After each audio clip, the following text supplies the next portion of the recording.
السلام علیکم ورحمۃ اللہ تعالی وبرکاتہ۔ الحمد للہ رب العالمین والصلاة والسلام علی اشرف الانبیاء والمرسلین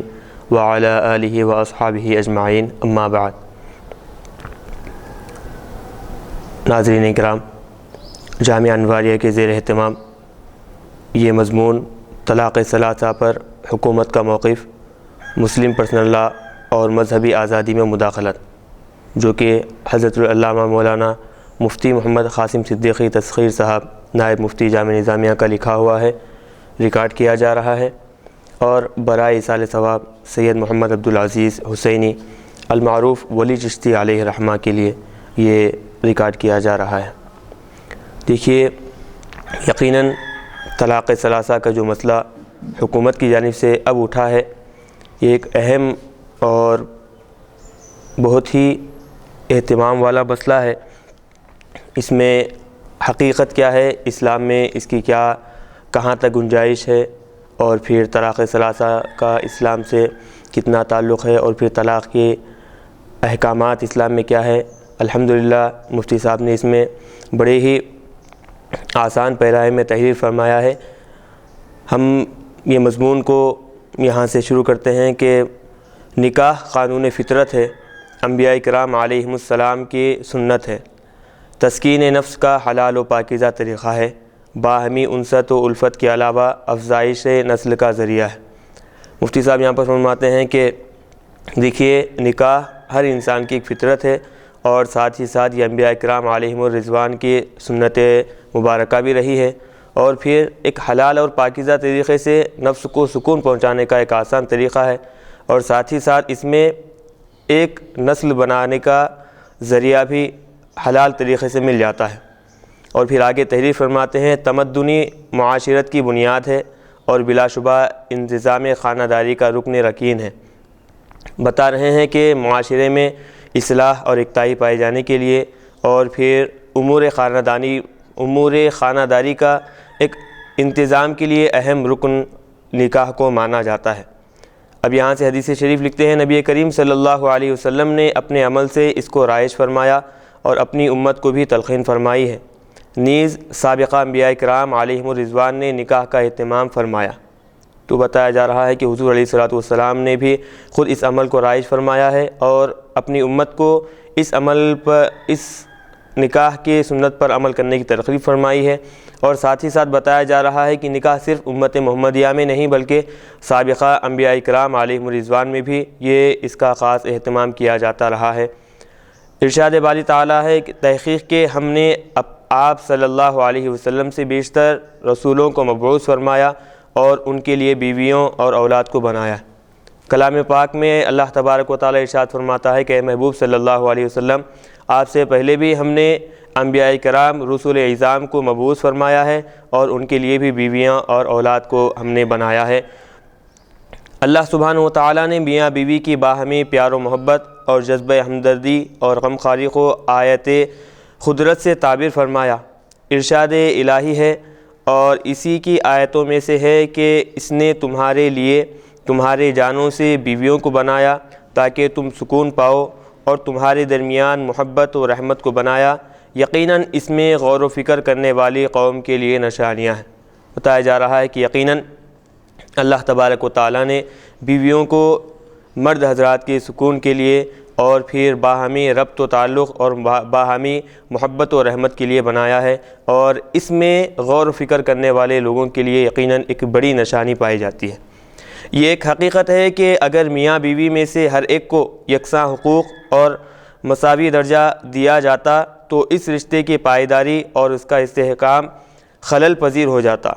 اس لیے اللہ تبارک و تعالیٰ نے مرد کو عورت پر قوام یعنی نگران بنایا، اور عورت کو کسب معاش سے مستغنی کر دیا۔ اب یہاں پر مفتی صاحب تحریر فرماتے ہیں کہ اب اگر مرد حضرات اور خواتین حضرات کو یکساں حقوق دیے جاتے تو یقیناً اس سے ایک بڑا مسئلہ اہم مسئلہ خلل پذیر ہو جاتا کہ اللہ تبارک و تعالیٰ نے رشتہ داری کی پائیداری اور استحکام میں خلل پذیر ہو جاتا۔ اللہ تبارک و تعالیٰ نے مرد حضرات کو عورتوں پر، خواتین حضرات پر فوقیت دی، ان کو خواتین کا نگران بنایا، اور پھر ایک دوسرے مقام پر عورتوں کو کسب معاش یعنی روزی روٹی کی تلاش میں نکلنے سے ان کو الگ اور مستغنا کر دیا،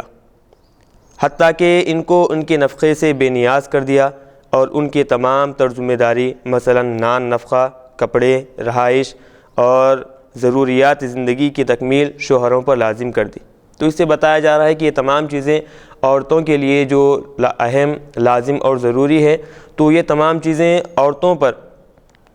عورتوں کی جو اہم ذمہ داریاں ہیں شوہروں پر یہ بات لازم کر دی کہ یہ چیزیں شوہر حضرات، مرد حضرات ان کے لیے فراہم کرتے رہیں، اور عورتوں کو ان تمام چیزوں سے مستغنی کر دیا۔ اسی وجہ سے اللہ تبارک و تعالیٰ نے مردوں کو عورتوں پر ایک درجہ فضیلت دی، چنانچہ ارشاد باری تعالیٰ ہے البتہ مردوں کو ان عورتوں پر فضیلت ہے، سورہ بقرہ آیت نمبر 228۔ مرد عورتوں پر نگراں ہیں اس لیے کہ اللہ تعالیٰ نے ان میں سے بعض کو بعض پر فضیلت دی، اور اس وجہ سے بھی کہ مرد ان پر اپنا مال خرچ کرتے ہیں۔ اب یہاں پر ایک آیت شریفہ کی تشریح بیان کی جا رہی ہے کہ دیکھیے اللہ تبارک و تعالیٰ نے مرد حضرات میں بعض کو بعض پر فوقیت دی ہے، فضیلت دی ہے، تو اسی وجہ سے مرد حضرات اپنا مال خواتین پر، اپنی بیویوں پر خرچ کرتے رہتے ہیں۔ لیکن جہاں تک حقوق کا تعلق ہے تو اس میں شوہر اور بیوی دونوں مساوی ہیں۔ جس طرح بیوی کے فرائض و ذمہ داریاں ہیں، اسی طرح شوہر پر بھی فرائض و ذمہ داریاں ہیں۔ اب بتایا جا رہا ہے کہ دیکھیے کسب معاش کا جو اہم مسئلہ ہے تو وہ ذمہ داری مرد حضرات کے ذمہ رکھی گئی ہے۔ اب حقوق کا جہاں تک تعلق ہے تو اس میں اسلام نے صرف عورت پر ہی حقوق لاگو نہیں کیے ہیں، صرف مرد پر ہی حقوق لاگو نہیں کیے ہیں، بلکہ بتایا جا رہا ہے کہ ایک دوسرے کے، دونوں میں سے ہر ایک پر حقوق لاگو ہوتے ہیں۔ چنانچہ ارشاد باری تعالیٰ ہے دستور کے مطابق عورتوں کے بھی مردوں پر اسی طرح حقوق ہیں جس طرح مردوں کے حقوق عورتوں پر۔ تو اس آیت شریفہ سے ہمیں اس بات کا اندازہ ہو رہا ہے کہ دیکھیے جس طرح مرد حضرات کے حقوق عورتوں پر ہے، اسی طرح عورتوں کے حقوق بھی مرد حضرات پر لاگو اور لازم ضروری ہیں۔ بتاتے ہیں کہ امور خانہ داری کی تنظیم و تدبیر اور عائلی نظام کے استقرار کے لیے شوہر کو نگران، محافظ اور منتظم بنا کر بیوی پر اس کی اطاعت و فرما برداری کو لازم گردانا گیا۔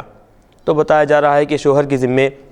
جو اہم ذمہ داریاں ہیں کہ امور خانہ داری کے انتظامات کرنا، کہ گھریلو جو اہم ضروریات ہے اس کے انتظام کرنا، اور پھر اسی طرح خاندانی نظام کے برقراری کے لیے جو ذمہ داریاں شوہر حضرات پر ان کی حفاظت کے لیے اور ان کے انتظام کے لیے جو ذمہ داریاں رکھی گئی ہیں، یہ تمام چیزیں مرد حضرات پر ہیں، اور پھر یہ تمام چیزیں اسلام میں مرد حضرات پر واجب کر بیوی کے ذمے اطاعت و فرما برداری شوہر کی لازم کر دی گئی ہے۔ ساتھ ہی شوہر کو بیوی کے ساتھ حسن معاشرت اور پھر بہترین سلوک کی تلقین کی گئی ہے۔ ارشاد باری تعالیٰ ہے اور تم ان عورتوں کے ساتھ اچھے طریقے سے برتاؤ کرو، اور اگر تم انہیں ناپسند کرتے ہو تو ممکن ہے کہ تم کسی چیز کو ناپسند کرو، اللہ تعالیٰ اس میں بہت سی بھلائی رکھ دے۔ تو بتایا جاتا ہے کہ دیکھیے عورتوں کے تعلق سے مرد حضرات پر حکم دیا جا رہا ہے کہ دیکھیے عورتوں کے ساتھ تم اچھی طرح حسن سلوک کا برتاؤ کرو، اور تم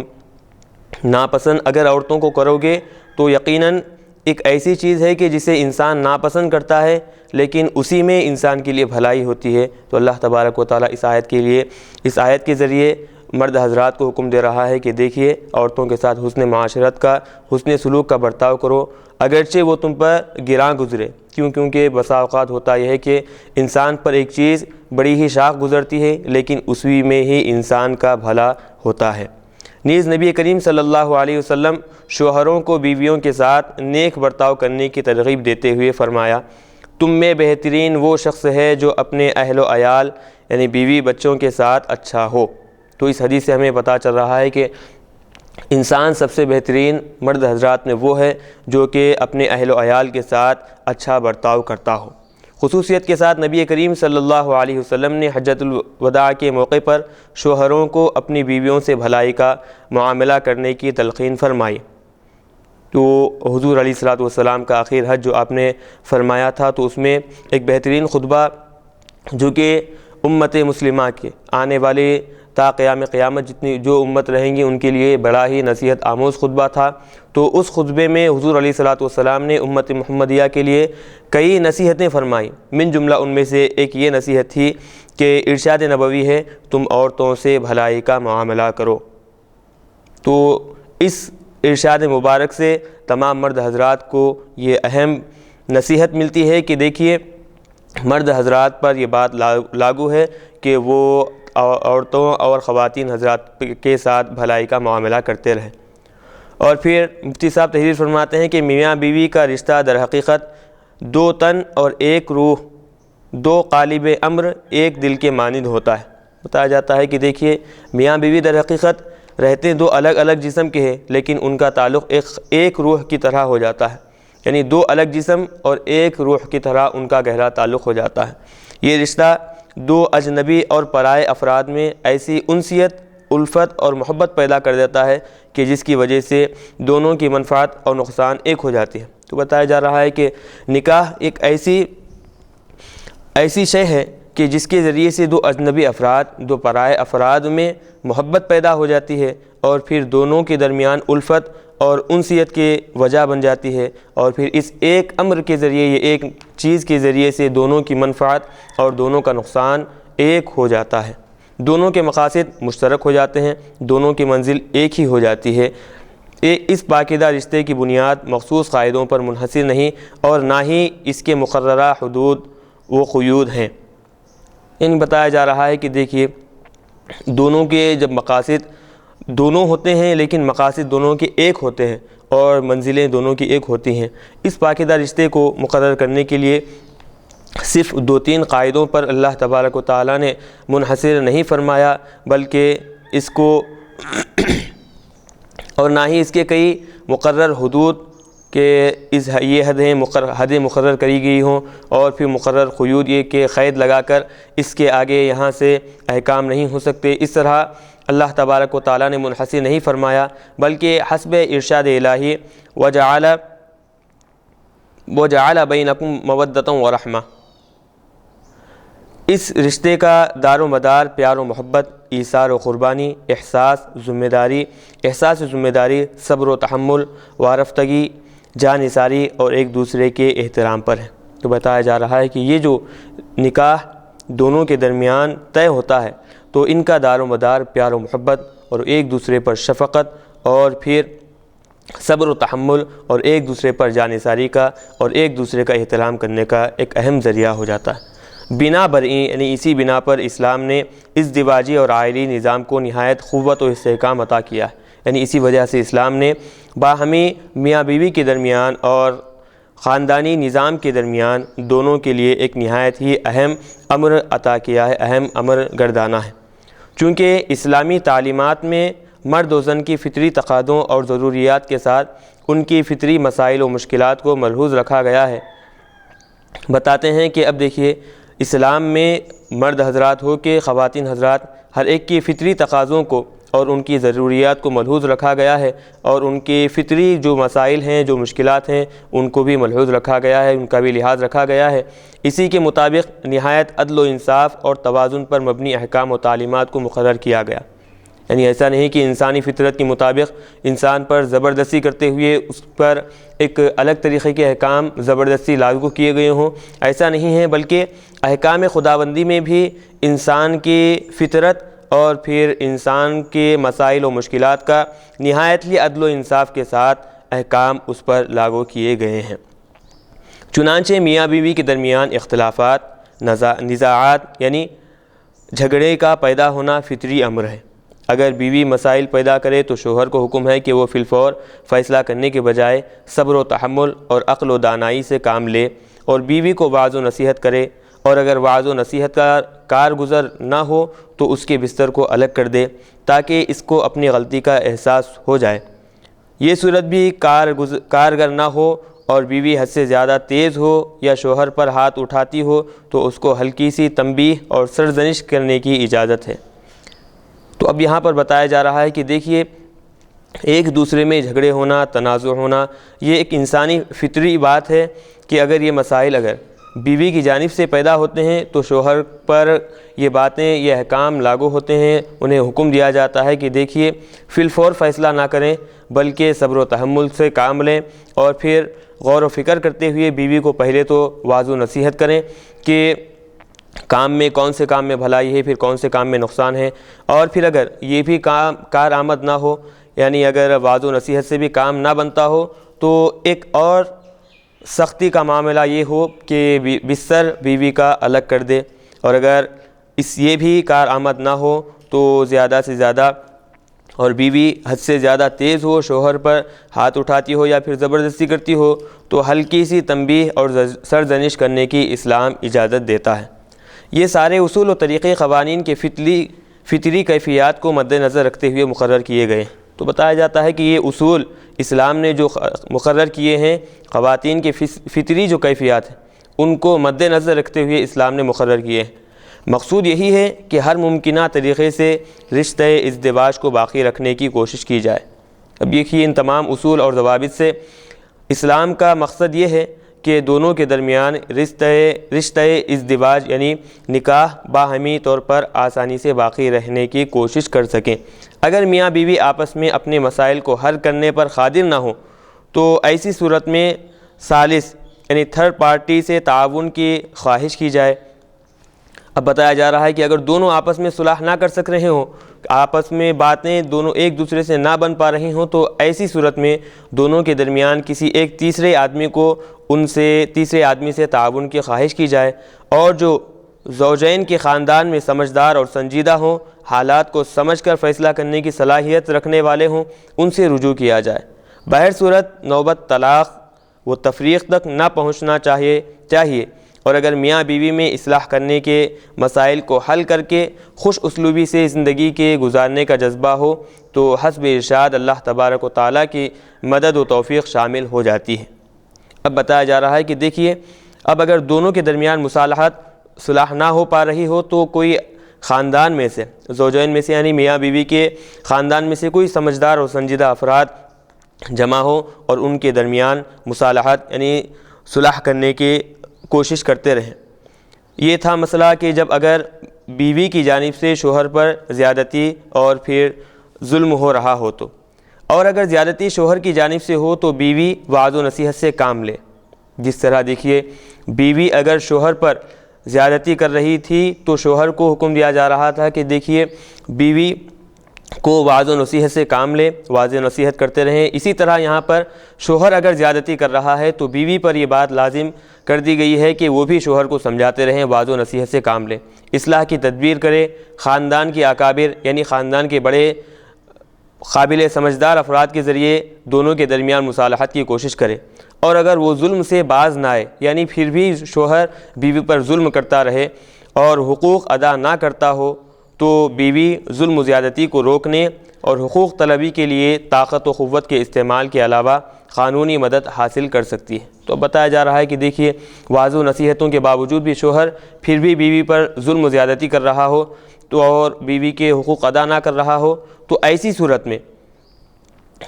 اپنے حقوق کو طلب کرنے کے لیے اپنی طاقت و قوت کا استعمال بیوی کر سکتی ہے۔ اگر میاں بیوی کے درمیان اصلاح کی ساری تدبیریں ناکام ہو جائیں اور موافقت کی کوئی صورت باقی نہ رہے تو ایسی صورت میں طلاق کی گنجائش رکھی گئی ہے۔ تو بتایا جا رہا ہے کہ اگر بیوی کی جانب سے زبردستی ہو تو شوہر کو واضح نصیحت کرنا ہے، اور اگر شوہر کی جانب سے زبردستی ہو تو بیوی کو واضح نصیحت کرنا ہے۔ لیکن حالات حد سے زیادہ جب گزر جائیں، دونوں کے درمیان موافقت اور مصالحت نہ ہو سکتی ہو تو ایسی صورت میں اسلام نے طلاق کی گنجائش رکھی ہے، کیونکہ بسا اوقات علیحدگی ہی زوجین اور ان دونوں گھر والوں کے لیے بہترین ہوتی ہے۔ تو بتایا جا رہا ہے کہ ایسی صورت میں جب دونوں کا ایک دوسرے کے ساتھ رہنا موافق نہ ہو تو ایسی صورت میں دونوں کا جدا ہو جانا ہی ان کے لیے اور خاندان والوں کے لیے بہتر معاملہ ہوتا ہے۔ لیکن خاندانی نظام کی استقرار کے پیش نظر طلاق کا اختیار صرف مرد حضرات کو دیا گیا ہے۔ اب یہاں پر ایک مسئلہ بتاتے ہیں کہ مرد حضرات کو ہی طلاق کا اختیار کیوں دیا گیا ہے، تو مفتی صاحب تحریر فرماتے ہیں کہ دیکھیے خاندانی نظام جو ہے اس کو باقی رکھنے کے لیے، اس کو ثابت رکھنے کے لیے طلاق کا جو اختیار دیا گیا ہے وہ مرد حضرات کو دیا گیا ہے۔ ہر دو کو طلاق کے اختیارات حاصل ہوں تو کثرت سے طلاق کے واقعات کا اندیشہ رہتا ہے۔ بتاتے ہیں کہ اب اگر میاں بیوی میں سے ہر ایک کو طلاق کا اختیار دیا جائے تو دونوں میں سے کبھی بیوی شوہر کو طلاق دے گی، کبھی شوہر بیوی کو طلاق دے گا، تو اس طرح کثرت سے طلاق کا واقع ہونے کا اندیشہ ہے۔ تو اسی لیے اسلام نے صرف مرد حضرات کو جو کہ سمجھداری سے کام لیتے ہیں، سنجیدگی سے کام لیتے ہیں، تو طلاق کا اختیار مرد حضرات کے ذمے رکھا گیا ہے۔ اسی لیے طلاق کے دائرے کار کو محدود کیا گیا ہے۔ واضح رہے کہ عیسائیت اور ہندو مت میں تعلق طلاق کا تصور ہی نہیں۔ ہندو کوڈ کے نفاذ کے ذریعے ہندو پرسنل لا میں طلاق اور عورت کے لیے عقد ثانی کا اختیار دیا گیا ہے۔ تو بتاتے ہیں کہ دیکھیے عیسائی جو حضرات ہیں اور ہندو، ان لوگوں کے پاس طلاق کا کوئی تصور ہی نہیں ہے، اور پھر عیسائی پرسنل لا میں عورتوں کو بھی طلاق کا اختیار دیا گیا ہے۔ تو بتاتے ہیں کہ عیسائی جو کرسچنس حضرات ہیں ان کے پاس تو عورتوں کو بھی طلاق کا اختیار دیا گیا ہے، جس کے نتیجے میں آج مغربی ممالک میں آئلی نظام، خاندانی استحکام ختم ہو چکا ہے۔ دیکھیے اگر لوگوں کے کہنے کی طرح کہ اگر مرد حضرات کی طرح عورتوں کو بھی طلاق کا اختیار دیں تو وہ آج جو مغربی ممالک میں جس طرح آئلی نظام یعنی خاندان میں جو بگاڑ پیدا ہو رہا ہے، اسی طرح اسلام اگر حکم دیتا تو وہی بگاڑ آج مسلمانوں کے درمیان پیدا ہوتا۔ کہ دیکھیے ہندو مذہب میں طلاق اور عورت کے لیے عقد ثانی کا اختیار دیا گیا ہے، طلاق کا بھی اختیار ہے، اور مرد حضرات طلاق کا بھی اختیار عورتوں کو دیا گیا ہے، اور پھر اسی طرح عیسائی پرسنل لا میں عورتوں کو بھی طلاق کا اختیار دیا گیا ہے، جس کے نتیجے میں آج مغربی ممالک میں آئلی نظام، خاندانی استحکام ختم ہو چکا ہے۔ ساتھ میں نبی کریم صلی اللہ علیہ وسلم نے اعلان فرمایا، اللہ عز و جل کے نزدیک مباح چیزوں میں مبغوض ترین شے طلاق ہے۔ مشکات المصابیح جلد دوم صفحہ نمبر حدیث نمبر 3139۔ تو اس حدیث پاک سے ہمیں اس بات کا اندازہ ہوتا ہے کہ دیکھیے طلاق تو بصورت مجبوری مباح رکھی گئی ہے، لیکن مباح کا مطلب یہ نہیں کہ جب چاہے استعمال کرتے جائیں، لیکن مباح ہونے کے باوجود بھی طلاق اللہ تبارک و تعالیٰ کے پاس سب سے مبغوض اور سب سے ناپسندیدہ چیزوں میں سے ایک چیز ہے۔ اسی طرح ایک حدیث پاک حضرت معاذ بن جبل رضی اللہ تعالیٰ عنہ سے مروی ہے، نبی کریم صلی اللہ علیہ وسلم نے ارشاد فرمایا، روئے زمین پر اللہ تعالیٰ نے کوئی چیز ایسی پیدا نہیں کی جو غلام آزاد کرنے سے زیادہ اس کو محبوب ہو، اور روئے زمین پر اللہ تبارک و تعالیٰ نے کوئی ایسی شے پیدا نہیں کی جو طلاق سے زیادہ اس کو ناپسندیدہ ہو۔ دارقطنی کی حدیث ہے۔ تو اس سے پتہ چل رہا ہے کہ اللہ تبارک و تعالیٰ کے پاس دنیا میں سب سے زیادہ پسندیدہ عمل ایک غلام کو آزاد کرنا ہے، اور پھر اسی طرح فرمایا جا رہا ہے کہ سب سے زیادہ ناپسندیدہ عمل اللہ تبارک و تعالیٰ کے پاس یہ ہے کہ طلاق ایسے شے پیدا نہیں کی جو طلاق سے زیادہ اللہ تبارک و تعالیٰ کو ناپسندیدہ ہو، کہ دنیا میں کوئی ناپسندیدہ چیز ایسی نہیں اللہ تبارک و تعالیٰ کے پاس جو طلاق سے زیادہ ناپسندیدہ ہو۔ مسند احمد، ابو داؤد اور مسند دارمی میں ہے، جو کوئی خاتون بلا وجہ اپنے شوہر سے طلاق طلب کرے اس پر جنت کی خوشبو حرام ہے۔ ایک حدیث پاک میں بتایا جا رہا ہے کہ دیکھیے بلا وجہ شوہر باوجود یہ کہ بیوی کے تمام حقوق ادا کر رہا ہو، ظلم و زیادتی بھی نہ کر رہا ہو، اچھی طرح اس کے ساتھ اچھے سلوک سے پیش آ رہا ہو، پھر بھی بیوی اپنی جانب سے اگر شوہر سے طلاق کا مطالبہ کر رہی ہے تو اس صورت میں بتایا جا رہا ہے کہ ایسی عورت پر جنت کی خوشبو حرام ہے۔ یہ حقیقت ہے کہ جو چیز اللہ تعالیٰ کے نزدیک جس قدر ناپسندیدہ اور مکروہ ہو، وہی چیز شیطان کے نزدیک سب سے زیادہ محبوب و پسندیدہ ہوتی ہے، کیونکہ شیطان کو تفرقہ اور انتشار پسند ہے۔ یعنی شیطان کا تو یہ مقصد ہے کہ وہ لوگوں کے درمیان جدائی اور لوگوں کے درمیان تفرقہ اور جدائی ڈالتا ہوا، علیحدگی ڈالتا ہوا، یہ اس کو بہت زیادہ پسندیدہ ہے، کیونکہ اختلاف و نزاع یعنی اختلاف اور جھگڑے کی صورت میں مکر و فریب کا جال بچھانا آسان ہو جاتا ہے، اور نہایت آسانی سے انسان شیطان کا شکار بن جاتا ہے۔ یہاں پر بتایا جا رہا ہے کہ نکاح کے بعد طلاق اللہ تبارک و تعالیٰ کو سب سے زیادہ ناپسندیدہ چیز ہے، تو ایک ظاہر سی بات ہے کہ جو چیز اللہ تبارک و تعالیٰ کو ناپسند ہوگی، شیطان اس چیز کو سب سے زیادہ محبوب رکھے گا، پسند رکھے گا۔ تو یہ شیطان کا پسندیدہ عمل ہے جو انسان بغیر سوچے سمجھے اس کو ہتھیار بنا کر استعمال کرتے ہیں تو گویا وہ مکر و فریب کی صورت میں شیطان کے جال میں بآسانی پھنس جا رہے ہیں۔ ایسے حضرات کو شیطان کے مکر و فریب اور شیطان کے جال سے محفوظ رکھنے کی کوشش کرنی چاہیے۔ اس علیحدگی کا نقصان نہ صرف میاں بیوی کو ہوتا ہے بلکہ ان کے افراد خاندان کو بھی اس کا خمیازہ بھگتنا پڑتا ہے۔ بتایا جا رہا ہے کہ دیکھیے اگر میاں بیوی دونوں میں اگر جدائی ہو جاتی ہے تو اس جدائی کا نقصان اور خسارہ صرف دونوں پر نہیں ہوتا بلکہ ان سے تعلق رکھنے والے افراد خاندان، اہل خانہ جو ہیں، ان تمام پر بھی اس کا نقصان لاگو ہوتا ہے، ان کا خمیازہ بھگتنا پڑتا ہے۔ بالخصوص اولاد کی زندگی اور ان کی ذہنی نشو و نما پر نہایت مضر اثرات مرتب ہوتے ہیں۔ بتایا جاتا ہے کہ طلاق کی وجہ سے میاں بیوی دونوں تو الگ ہو جاتے ہیں، لیکن ان کی جو اولاد ہے ان کی زندگی پر اور ان کی ذہنی نشو و نمائی پر نہایت ہی خراب اثر مرتب ہوتا ہے۔ مسلم شریف کی روایت کے مطابق شیطان اپنے لشکر میں اس کو شاباشی دیتا ہے جو میاں بیوی میں تفرقہ یعنی جدائی ڈالتا ہے۔ واضح رہے کہ نبی کریم صلی اللہ علیہ وسلم نے طلاق کی مذمت کرنے کے علاوہ جلد بازی، غیظ و غضب، حتیٰ کہ دل لگی و مزاح میں بھی طلاق کے الفاظ کو زبان پر لانے سے منع کیا ہے۔ ارشاد فرمایا: ثلاث جدہن جد و ہزلہن ہزل الطلاق والنکاح والرجعۃ۔ تین چیزیں ایسی ہیں کہ جن کا اظہار سنجیدگی میں ہو یا مذاق و دل لگی میں اس کا نفاذ ہو جاتا ہے۔ یعنی حدیث پاک میں بتلایا جا رہا ہے کہ اگر آدمی مذاق میں بھی اور پھر دل لگی کی خاطر بھی ان تین چیزوں کو استعمال کرتا ہے تو وہ مذاق میں ہی کیوں نہ ہو وہ ضرور واقع ہو جاتے ہیں۔ ان میں سے ایک چیز ہے طلاق، اور دوسرا ہے نکاح، اور تیسرا ہے رجعت، رجوع کر لینا۔ تو بتایا جاتا ہے کہ یہ تین چیزیں اگر آدمی مذاق کے طور پر بھی اگر استعمال کرتا ہے تو طلاق مذاق کے طور پر بھی واقع ہو جاتی ہے۔ اور پھر اسی طرح نکاح کا تعلق ہے کہ اگر ڈرامائی طور پر مذاق کے طور پر بھی آدمی اگر نکاح کرتا ہے تو از روئے شرع اس کا نکاح منعقد ہو جاتا ہے۔ پھر اسی طرح طلاق کے بعد جب آدمی مذاق کے طور پر رجعت کرنا چاہتا ہے، رجوع کرنا چاہتا ہے، مذاق سے بھی اگر وہ رجوع کرے تو اس کا رجوع قابل قدر اور قابل شمار ہوگا۔ ایک یا دو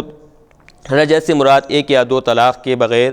بعد رجوع کرنا ہے، ایک یا دو طلاق کے بعد رجوع کرنا ہے۔ بنا برئیں الفاظ طلاق ادا کرنے یا طلاق کی تحریر لکھنے میں بہت زیادہ محتاط ہونا چاہیے۔ اسی وجہ سے مفتی صاحب تحریر فرما رہے ہیں کہ دیکھیے طلاق کے جو الفاظ استعمال کرتے ہیں ان کو ادا کرتے وقت یا پھر طلاق تحریری شکل میں یا پھر کتابی شکل میں لکھ کر اگر دے رہے ہوں تو بہت ہی خاص احتیاط برتنا چاہیے۔ مخفی مباد کے طلاق کے صریح الفاظ بیان سے زبان سے ادا ہو جانے کے بعد نہ نیت کا اعتبار ہوتا ہے اور نہ ہی کوئی عذر قابل قبول ہوتا ہے۔ دیکھیے اگر انسان طلاق کا صریح لفظ زبان سے ادا کر دیتا ہے تو اس کے بعد اب نیت کا اعتبار کوئی نہیں رہتا اور نہ ہی کوئی عذر وہاں پر قابل قبول ہوتا ہے۔ طلاق بہر صورت واقع ہو جاتی ہے۔ امام عبدالوہاب شعرانی نے اپنی مشہور کتاب المیزان میں لکھا ہے کہ تمام علماء اس بات پر متفق ہیں کہ میاں بیوی میں تعلقات استوار ہونے کے باوجود کسی معقول وجہ کے بغیر طلاق دینا ناپسندیدہ مکروہ ہے اور امام اعظم ابو حنیفہ علیہ الرحمہ کے نزدیک حرام ہے۔ تو یہاں پر امام عبدالوہاب شعرانی رحمۃ اللہ علیہ لکھتے ہیں کہ دیکھیے اگر دونوں کے درمیان باہمی امور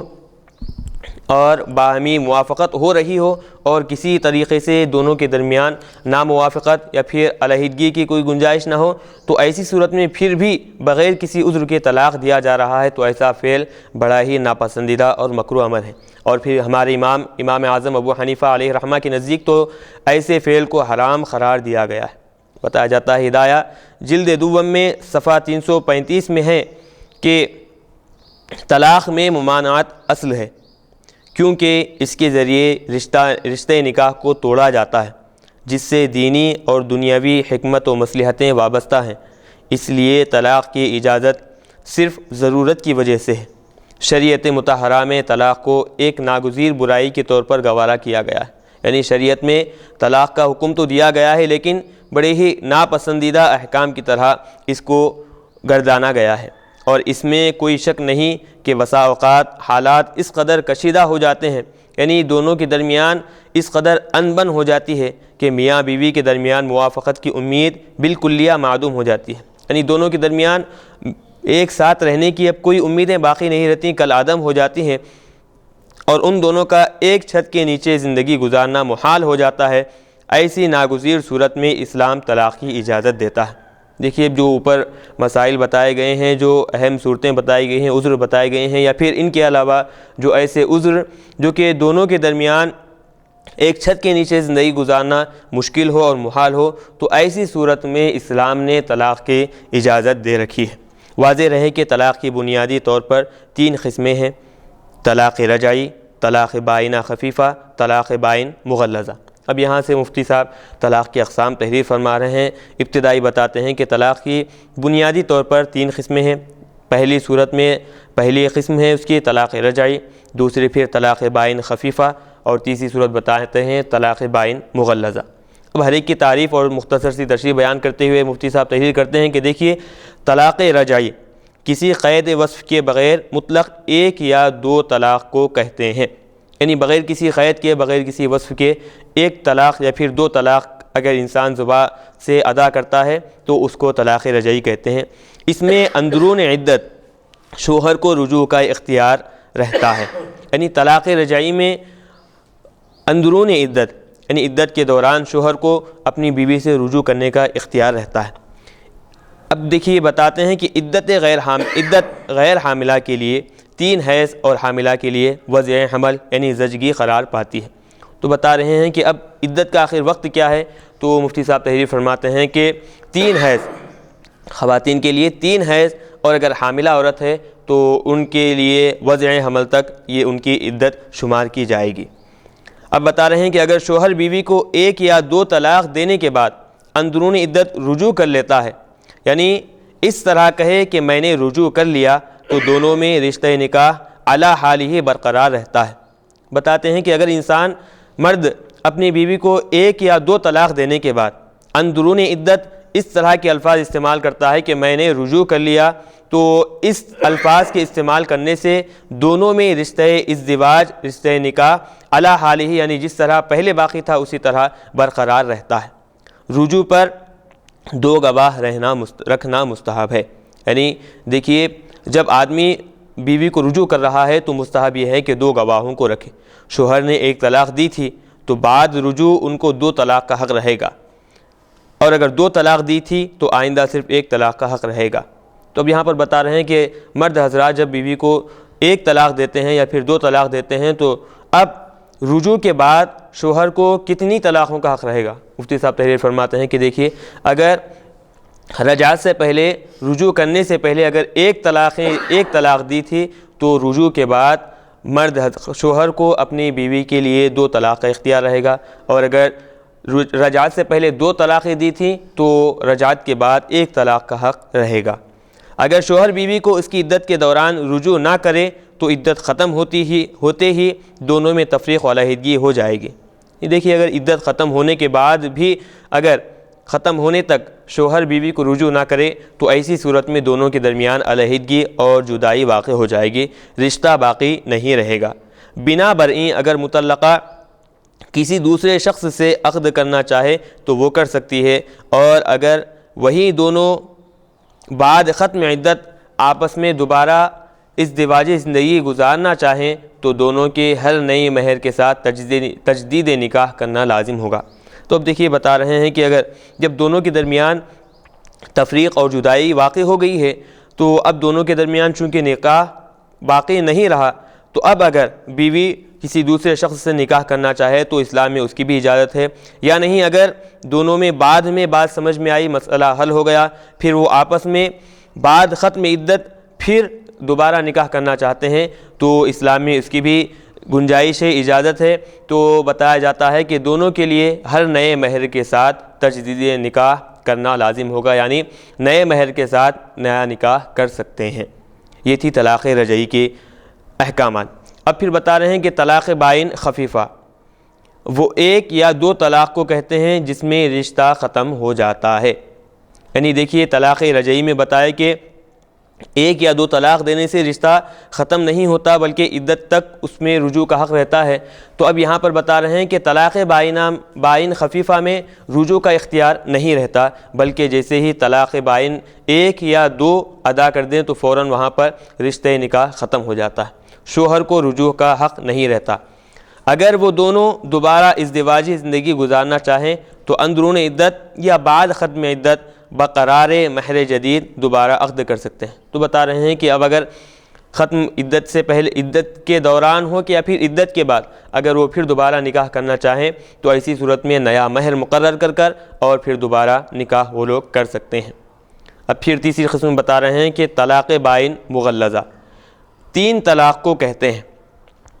شوہر بیوی کو جو ہی تیسری طلاق دے گا اس وقت بیوی پر تیسری طلاق واقع ہو کر دونوں میں رشتہ نکاح بالکلیہ منقطع ہو جائے گا۔ بتا رہے ہیں کہ طلاق بائن مغلظہ یعنی 3 طلاقیں جو شوہر عورت کو دے دے گا تو فوراً اب دونوں کے درمیان رشتہ ازدواج یعنی نکاحی سلسلہ ختم ہو جائے گا، اب دونوں کے درمیان کوئی نکاح کا تعلق باقی نہیں رہے گا۔ 3 طلاق کے بعد وہ دونوں بغیر حلالہ آپس میں دوبارہ عقد بھی نہیں کر سکتے۔ 3 طلاق جب واقع ہو جاتے ہیں تو بغیر حلالہ کے وہ لوگ پھر دوبارہ اگر نکاح کرنا چاہیں تو بغیر حلالہ کے نکاح بھی وہ لوگ نہیں کر سکتے۔ اب بتا رہے ہیں کہ حلالہ کا مفہوم یہ ہے کہ پہلی طلاق دہندہ شوہر سے عدت ختم ہونے کے بعد مطلقہ کسی دوسرے شخص سے شریعت کے مقررہ قاعدے کے مطابق عقد کرے اور بعد تعلق زن و شوہر دونوں میں نباہ نہ ہو پائے اور شوہر اس کو طلاق دے دی یا بیوی خلا لے لے یا شوہر فوت ہو جائے اور اس کی عدت ختم ہو جائے تو اس کا نکاح پہلے شوہر سے ہو سکتا ہے۔ تو بتایا جا رہا ہے کہ دیکھیے حلالہ کا مفہوم جو اسلام نے بتایا گیا ہے، اسلام نے بتایا ہے وہ یہ ہے کہ شوہر نے جب مرد عورت کو طلاق دے دی تو عدت کے ختم ہونے کے بعد پھر وہ مطلقہ عورت کسی دوسرے شخص سے شریعت مطہرہ کے بتائے ہوئے قوانین کے مطابق نکاح کرے اور پھر صحبت کے بعد بعض تعلق زن و شوہر مطلب صحبت کے بعد میاں بیوی کے دونوں میں ان بن ہو جائے، نباہ نہ ہو پائے اور شوہر دوسرا شوہر اس کو طلاق دے دے یا بیوی خود دوسرے شوہر سے خلا لے لے یا پھر دوسرے شوہر کا انتقال ہو جائے تو اس کی عدت ختم ہو جائے، اس کے بعد پھر پہلے شوہر سے نکاح کرنے کی اسلام نے اجازت رکھی ہے۔ اس طرح حلالہ کا مفہوم اسلام نے بتایا ہے۔ اور پھر اب یہاں سے 3 قسمیں طلاق کے بیان کرنے کے بعد مفتی صاحب بتلاتے ہیں کہ طلاق کا طریقہ کیا ہے۔ بتا رہے ہیں کہ طلاق دینا ناگزیر ہو جائے یعنی انتہائی ضروری ہو جائے تو شوہر کے لیے طلاق دینے کے لیے حسب ذیل طریقہ اختیار کرنا مسنون قرار دیا گیا ہے۔ دیکھیے مسنون کا مطلب یہ نہیں کہ حضور علیہ الصلوۃ والسلام نے کبھی طلاق دی ہو، بلکہ حضور علیہ الصلوۃ والسلام نے بتلایا کہ اگر دونوں کے درمیان ان بن ہو جائے تو اس طرح طلاق دے سکتے ہیں۔ مسنون کا مطلب یہ نہیں کہ جس طرح دیگر عام سنتوں کے مطابق کہ حضور علیہ الصلوۃ والسلام نے کیا ہو تو وہ کام سنت ہو جائے، تو اس طرح حضور علیہ الصلوۃ والسلام نے کبھی ازواج مطہرات میں سے کسی کو بھی طلاق نہیں دی۔ بعض مختلف روایتیں ہیں مگر مفتہ بھی قول یہی ہے کہ حضور علیہ الصلوۃ والسلام نے کبھی اپنے ازواج مطہرات میں سے کسی ایک کو بھی طلاق نہیں دیا، بلکہ طلاق کا مسنون طریقہ حضور علیہ الصلوۃ والسلام نے امت محمدیہ کو بتلایا ہے۔ حسب ذیل مسنون طریقے کو اختیار کرے کہ وہ ایک طلاق رجعی ایسی پاکی کی حالت میں دے جس میں وہ اس سے قربت نہ کیا ہو۔ تو بتا رہے ہیں کہ پہلی طلاق دے وہ بھی رجعی دے اور پاکی کی حالت میں، عورت کی جو مخصوص ایام ہوتے ہیں ان میں سے پاکی کی حالت میں طلاق دے اور وہ پاکی ایسی ہو کہ اس پاکی کے مخصوص ایام میں شوہر بیوی سے صحبت نہ کیا ہو، پھر دوسری طلاق نہ دے یہاں تک کہ عورت کی عدت مکمل ہو جائے۔ یہی طلاق کا سب سے بہتر طریقہ ہے کہ اس کو طلاق احسن کہتے ہیں۔ اس طریقے پر تمام ائمہ کا اتفاق ہے۔ تو دیکھیے ایک طلاق رجعی دے کر آدمی جب کچھ وقت دیتا ہے تو بیوی کو اس کی کیفیت اور پھر اس کے نقصانات کا خود بخود اثر معلوم ہوتا ہے تو وہ خود بخود اپنے شوہر سے رجوع ہونے کے لیے کوشش کرتی رہے گی۔ تو اس لیے طلاق احسن کہہ کر اسلام نے اگر ناگزیر حالات ہو جائیں، دونوں کے درمیان موافقت کے حالات نہ ہو جائیں تو ایک طلاق رجعی جو کہ اسلام نے بتائی ہے اس طرح دینا طلاق احسن کہلاتا ہے، اور اس طریقے پر تمام ائمہ کا اتفاق ہے۔ اور پھر بتاتے ہیں کہ طلاق حسن کیا چیز ہے۔ طلاق کا دوسرا طریقہ یہ ہے کہ بیوی کو 3 میں سے ہر پاکی کی حالت میں جس میں وہ قربت نہ کیا ہو بتفریق 3 طلاق دے، یعنی الگ الگ کر کے 3 طلاق دیتا رہے۔ یعنی پہلی پاکی میں پہلی طلاق، پھر دوسری پاکی میں دوسری طلاق، تیسری پاکی میں تیسری طلاق، جو کہ جن پاکیوں میں وہ قربت یا پھر بیوی سے صحبت نہ کیا ہو۔ اب پھر بتا رہے ہیں کہ طلاق بدعت کیا چیز ہے۔ بیوی کو ناپاکی کی حالت میں طلاق دینا یا پاکی کی حالت میں قربت کے بعد طلاق دینا، یا ایک ہی پاکی کی حالت میں ایک سے زائد طلاق دینا، یا ایک ہی مجلس میں 3 طلاق دینا طلاق بدعت کہلاتا ہے۔ تو دیکھیے اوپر طلاق کا طریقہ بتلایا گیا کہ عورت کی پاکی کی حالت میں، اور وہ پاکی بھی ایسی ہو کہ اس میں عورت سے صحبت نہ کیا ہو، تو ایسی حالت میں مرد حضرات کو حکم دیا گیا ہے کہ طلاق دینا ہے تو ایسی حالت میں دیں۔ ہاں اگر ناپاکی کی حالت میں طلاق دیتا ہے شوہر، یا پھر اس کے بعد طلاق دیتا ہے پاکی کی حالت میں اور پھر ایک سے زائد طلاق دیتا ہو، یا پھر ایک ہی مجلس میں 3 کے 3 طلاقیں دیتا ہو، تو ایسی طلاق بدعت کہلاتی ہے۔ ان صورتوں میں طلاق تو واقع ہو جائے گی، لیکن مقررہ مسنونہ جو طریقہ ہے اس کے دیے گئے بنا پر گناہ گار ہوگا۔ یعنی مسنونہ طریقہ جو اسلام میں بتایا گیا ہے کہ وہ اس کو روبہ عمل نہ لانے کی وجہ سے وہ آدمی گناہ گار سمجھا جائے گا۔ اور ایک بتا رہے ہیں کہ طلاق کنایہ کیا چیز ہے۔ ایک اہم اور نازک مسئلہ یہ ہے کہ عموماً میاں بیوی کے درمیان جھگڑا ہوتا ہے تو شوہر غصے میں بیوی سے کہتا ہے کہ تو اپنی ماں کے گھر چلی جا، میرے گھر سے نکل جا، تیرا میرا کوئی رشتہ نہیں،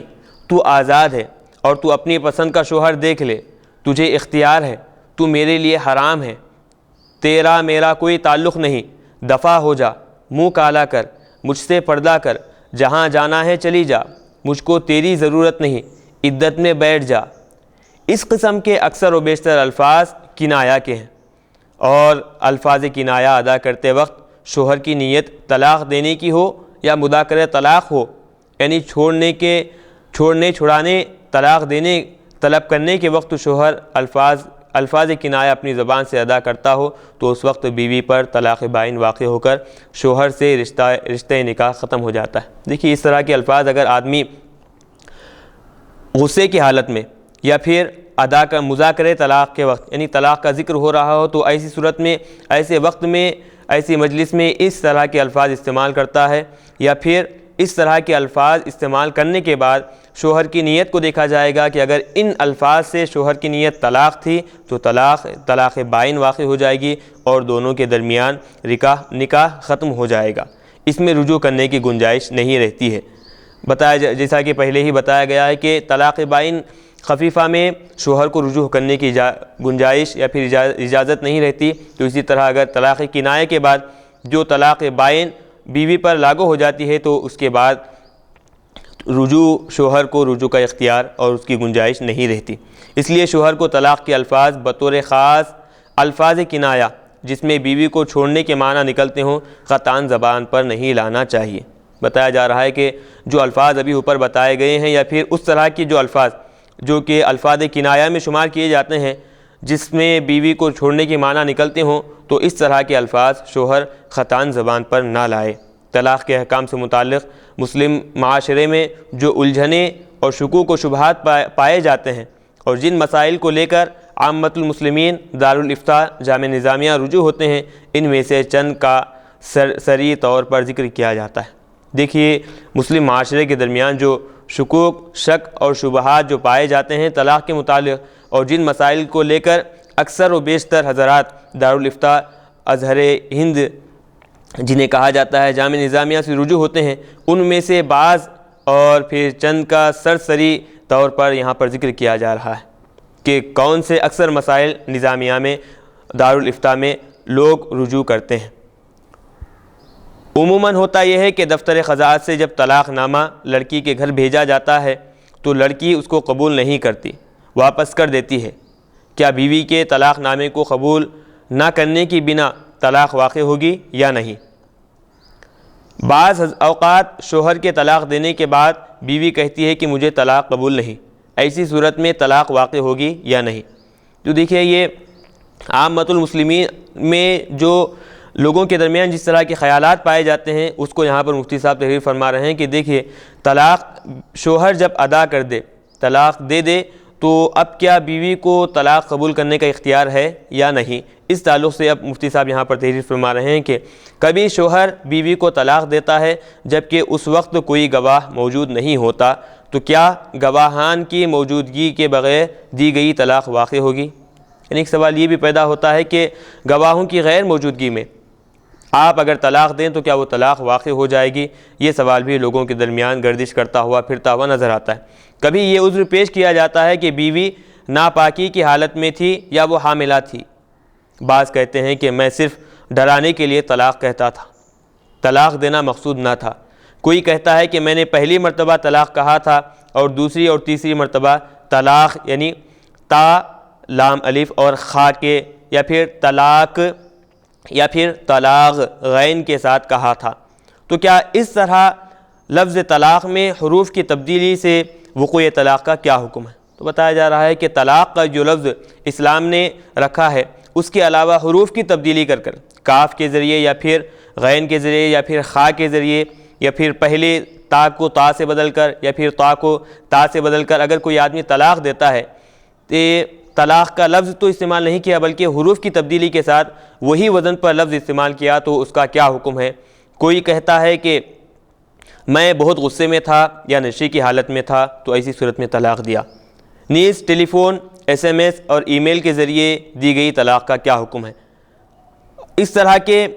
واقعات اور پھر سوالات عوام الناس کے درمیان جو پائے جاتے ہیں اکثر و بیشتر یہاں پر دارالافتاء جامعہ نظامیہ میں پیش ہوتے ہیں۔ بعض کہتے ہیں کہ طلاق دیتا ہوں یا پھر طلاق دے دوں گا۔ ان سب الجھنوں کا مختصر جواب حسب ذیل ہے، یعنی اس طرح کے جو عوام الناس کے درمیان جو اعتراضات یا پھر ان کے ذہنوں میں آنے والے مسائل سوالات ہیں ان تمام کا مختصر اور ان سب الجھنوں کا مختصر جواب حسب ذیل یہ ہے کہ جب شوہر بیوی کو مخاطب کرتے ہوئے یا طلاق کی نسبت بیوی کی طرف کرتے ہوئے الفاظ طلاق کو گزرے ہوئے زمانے یعنی زمانے ماضی یا موجودہ زمانے یعنی زمانے حال سے جوڑتے ہوئے کہتا ہے، مثلا یہ کہے کہ میں نے بیوی کو طلاق دیا یا پھر طلاق دیتا ہوں، زبان سے کہتا ہے یا تحریر لکھتا ہے یا طلاق نامے پر دستخط کرتا ہے، تو اسی وقت بیوی پر طلاق واقع ہو جاتی ہے۔ اب بتائے جا رہے ہیں کہ دیکھیے شوہر جو ہی طلاق کا لفظ استعمال کرے یا پھر طلاق کی نسبت بیوی کی طرف کرے یا پھر طلاق کے الفاظ استعمال کرے بشرطے کہ زمانے ماضی میں، یعنی اس طرح کا لفظ استعمال کرے کہ میں نے طلاق دے دیا، یا پھر زمانے حال میں موجودہ زمانے میں اس طرح کہے کہ میں طلاق دیتا ہوں، یا زبان سے ادا کرے یا پھر تحریر لکھ کر بھیج دے یا پھر کسی اور کا لکھا ہوا طلاق نامہ اس پر شوہر دستخط کر دے، تو ان تمام صورتوں میں طلاق واقع ہو جاتی ہے، اگرچہ وہ ناپاکی کی حالت میں ہو یا حاملہ ہو۔ وہ طلاق نامہ وصول کرے یا رد کر دے، شوہر ڈرانے دھمکانے کے لیے کہے یا غصے میں یا نشے کی حالت میں ہو یا وہ از روئے مذاق کہے، خواہ گواہ موجود ہو یا نہ ہو، بیوی طلاق کو قبول کرے یا نہ کرے، ہر صورت میں طلاق واقع ہو جائے گی۔ علاوہ ازیں شوہر الفاظ طلاق میں تبدیلی لا کر طلاق یعنی حروف میں کچھ تبدیلی لا کر اگر استعمال کرتا ہے، طلاق یا پھر طلاق کہے، ہر صورت میں طلاق واقع ہو جائے گی۔ طلاق کے واقع ہونے کے لیے طلاق کا لفظ زمانے ماضی یعنی گزرے ہوئے زمانہ یا پھر حال یعنی موجودہ زمانے کے صیغے میں ادا کیا جانا ضروری ہے۔ بتا رہے ہیں کہ دیکھیے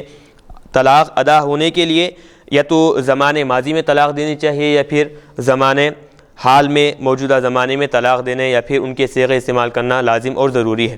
مستقبل یعنی آئندہ زمانے کے صیغے میں کہا جائے، مثلا طلاق دے دوں گا یا پھر طلاق دیتا ہوں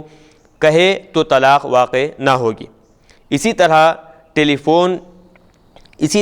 فون پر طلاق دینے سے طلاق واقع ہو جاتی ہے، نیز ایس ایم ایس اور ای میل کے ذریعے بھی طلاق واقع ہو جاتی ہے، بشرطے کہ شوہر کو اس کے ارسال کرنے کا اقرار ہو، کیونکہ نوبت طلاق کے لیے شوہر کا طلاق دینے کا اقرار کرنا ضروری ہے، اور اگر وہ انکار کرے تو وہ دو مرد یا ایک مرد اور دو عورتوں کی گواہی ضروری ہے۔ تو بتا رہے ہیں کہ دیکھیے ٹیلی فون پر اگر کوئی آدمی طلاق دیتا ہے تو ایسی صورت میں طلاق واقع ہو جاتی ہے۔ اور پھر اسی طرح SMS پر اگر کوئی طلاق دیتا ہے تو طلاق واقع ہو جاتی ہے، بشرطے کہ معلوم ہو کہ طلاق دینے والا واقعی شوہر ہے تو ایسی صورت میں واقع ہوگی، ورنہ اگر انجان آدمی اگر طلاق دے رہا ہے تو ایسی صورت میں طلاق واقع نہیں ہوگی۔ اور پھر بتا رہے ہیں کہ واضح بات کہ رشتہ نکاح کا تعلق جس طرح زبانی اقرار سے قائم ہوا تھا اسی طرح زبانی گفتگو سے ٹوٹ جاتا ہے۔ دیکھیے جس طرح نکاح کو منعقد کرنے کے لیے نکاح کا تعلق جس طرح زبان سے الفاظ استعمال کرنے سے قائم ہوا تھا تو اسی طرح زبان سے گفتگو کرنے سے ہی زبان سے طلاق کے الفاظ استعمال کرتے ہی فوراً وہ نکاح ٹوٹ جاتا ہے۔ فرق صرف اس قدر ہے کہ اس کے قائم ہونے کے لیے عاقد اور عاقدہ کی رضامندی مشروط تھی اور اس کا توڑنا صرف شوہر کے اختیار میں رکھا گیا ہے۔ دیکھیے دونوں کا تعلق بھی زبان سے ہے، اقراری نکاح کا بھی تعلق زبان سے ہوتا ہے اور پھر نکاح کے ٹوٹنے کا جو مسئلہ ہے وہ بھی زبان سے ادا ہو جاتا ہے۔ ہاں دونوں کے درمیان یعنی نکاح اور طلاق کے درمیان فرق اتنا ہے کہ نکاح میں عاقد اور عاقدہ یعنی بیوی اور شوہر دونوں کی رضامندی شرط ہے، اور پھر نکاح طلاق میں صرف شوہر کی رضامندی، شوہر کو اس کا اختیار دیا گیا ہے۔ حتیٰ کہ دین اسلام میں داخل ہونے کے لیے دل کی تصدیق کے ساتھ صرف زبان کا اقرار کافی ہے، اور ایک کفر یا شرک یا کلمہ مسلمان کو اسلام سے خارج کر دیتا ہے اور آخرت کے دائمی عذاب کو مستحق گردانتا ہے۔ اس کو محض ایک کلمہ یا زبانی قول اور اقرار کہہ کر نظر انداز نہیں کیا جا سکتا۔ اس لیے عاقل و بالغ مرد کی زبان سے نکلنے والے ایک ایک کلمے کی اہمیت ہے، وہ اس پر ماجور یا پھر ماخوذ ہوگا، یعنی اگر وہ کلمہ صحیح ہے تو اس پر اجر دیا جائے گا، اور پھر وہ اگر زبان سے نکلا ہوا کلمہ اگر غلط ہے، ناشائستہ ہے تو اس پر اس کا اخذ کیا جائے گا، اس کی پکڑ کی جائے گی۔ اس میں کوئی دو رائے نہیں کہ طلاق کے حق کا بیجا اور غلط تصرف اور استعمال ہو تو طلاق دہندہ ظالم گناہگار متصور ہوگا، یعنی اگر طلاق کا شوہر بیجا استعمال کر رہا ہے اور پھر ظلم و زبردستی کرتے ہوئے طلاق کو اس کا تصرف کر رہا ہے تو طلاق دینے والا ظالم اور گناہگار تصور کیا جائے گا۔ آخر میں باز پرس ہوگی اور دنیا میں تعزیری سزا دی جا سکتی ہے۔ چنانچہ حضرت سیدنا عمر بن خطاب رضی اللہ تعالیٰ عنہ نے اپنے عہد خلافت میں طلاق بدعت مثلا بیک وقت 3 طلاق دینے پر کوڑے کی سزا دیتے۔ بتایا جا رہا ہے کہ بیک وقت اگر آدمی 3 طلاق دیتا ہے تو ایسی صورت میں سیدنا عمر بن خطاب رضی اللہ تعالیٰ عنہ اپنے عہد خلافت میں کوڑے دینے کی سزا مقرر فرمائے تھے۔ اب دیکھیں یہاں سے مفتی صاحب حفظہ اللہ تعالیٰ مسئلہ طلاق جو مسلم معاشرے کے درمیان اہم مسئلہ بن چکا ہے اس کے تعلق سے اس کی تفصیلات بیان فرما رہے ہیں کہ آج طلاق ثلاثہ کا مسئلہ زیر بحث ہے۔ عصر حاضر میں دشمنان دین ملت اسلامیہ میں انتشار پیدا کرنے کے لیے امت کے متفقہ مذاہب کے درمیان پائے جانے والے علمی اختلافات کو ہوا دے کر دین اسلام کو مطعون کرنا چاہتے ہیں۔ تو دیکھیے طلاق ثلاثہ کا جو مسئلہ ہے یہ اس کو لے کر دشمنان اسلام ملت اسلامیہ میں انتشار اور تفرقہ پیدا کرنے کے لیے ان کے جو آپسی علمی اختلافات ہیں ان کو بڑھا چڑھا کر اسلام کو مطعون کرنا چاہتے ہیں، اور وہ ان اختلافات سے اپنے دیرینہ مقاصد و اغراض کی تکمیل کے ناپاک عزائم رکھتے ہیں۔ یعنی وہ جو مسلمانوں کے درمیان علمی جو اختلاف وہ اس علمی اختلاف کا فائدہ اٹھا کر وہ اپنے آنے والے جو مستقبل کے جو مقاصد ہیں ان کے مقاصد کو تکمیل کرنے کا، ان کے مقصدوں کو پورا کرنے کا ناپاک ارادہ رکھتے ہیں۔ جس سے مودی حکومت اقتدار پر آئی ہے جب سے مودی حکومت اقتدار پر آئی ہے تب سے کھلے عام ہندوتوا کو فروغ دیا جا رہا ہے اور مسلمانوں کو کمزور، مرعوب بلکہ رسوا و بے وقعت یعنی بغیر کسی مقام والا بتانے کی کوشش کی جا رہی ہے۔ وہ کسی نہ کسی بہانے شریعت اسلامیہ میں مداخلت کا منصوبہ رکھتے ہیں۔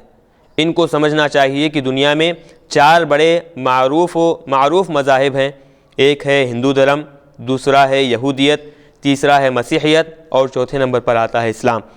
ان چاروں مذاہب میں دین اسلام ہی وہ واحد مذہب ہے کہ 1400 سال پہلے جس نے نکاح اور طلاق کے تمام مسائل کو تفصیل سے واضح کر دیا۔ افسوس ہندو دھرم پر ہے جس کو سناتن دھرم سب سے قدیم مذہب ہونے کا دعویٰ ہے، لیکن اس میں شادی جنم جنم کا بندھن ہے، طلاق کا اس میں کوئی تصور نہیں۔ چند دہوں قبل جب ہندو ایکٹ نافذ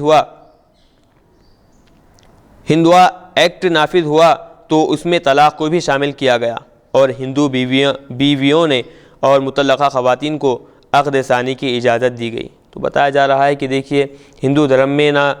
طلاق کا مسئلہ ہے وہاں پر ان کے پاس، اور نہ پھر طلاق دی ہوئی خواتین سے عقد ثانی کرنے کی ان کے پاس اجازت ہے۔ ہاں ابھی کچھ دنوں پہلے ان لوگوں کے پاس یہ حکم بھی، یہ احکام بھی نافذ ہو چکے ہیں کہ وہ بھی طلاق دی ہوئی خواتین، طلاق دی ہوئی جو عورتیں ہیں تو ان کے ساتھ عقد نکاح کرنے کی اجازت ان کے پاس بھی رکھی گئی ہے۔ اسلام دین ابراہیمی کا تسلسل ہے، یعنی ابراہیم علیہ السلام سے جو دین آیا ہے اسی کا تسلسل اسلام ہے۔ اسلام کے نظام نکاح و طلاق کو سمجھنے کے لیے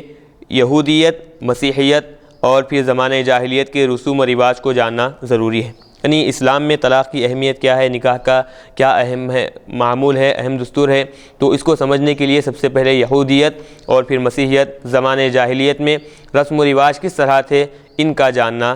اہم اور ضروری ہے۔ قرآن و حدیث کا پیغام گرچہ ساری انسانیت کے لیے تا قیامت ہے، لیکن اس کے اولین مخاطب عرب رہے ہیں۔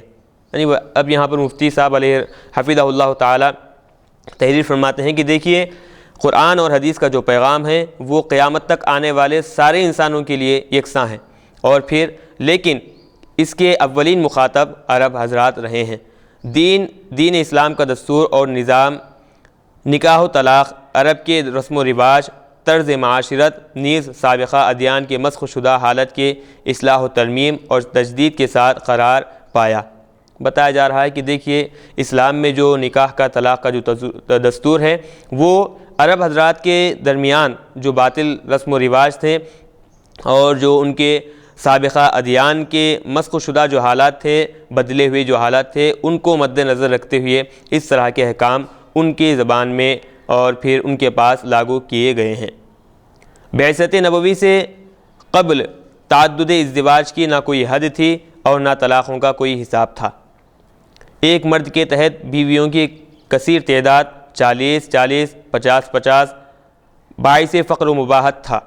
تو بتایا جا رہا ہے کہ حضور علیہ السلام جب دنیا میں تشریف لائے تو اس سے پہلے تعدد ازواج یعنی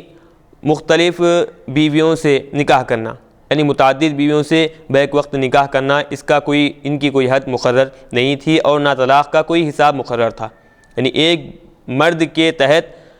اس کے کئی بیویاں بحیثیت زوجہ زندگی گزارتی تھیں۔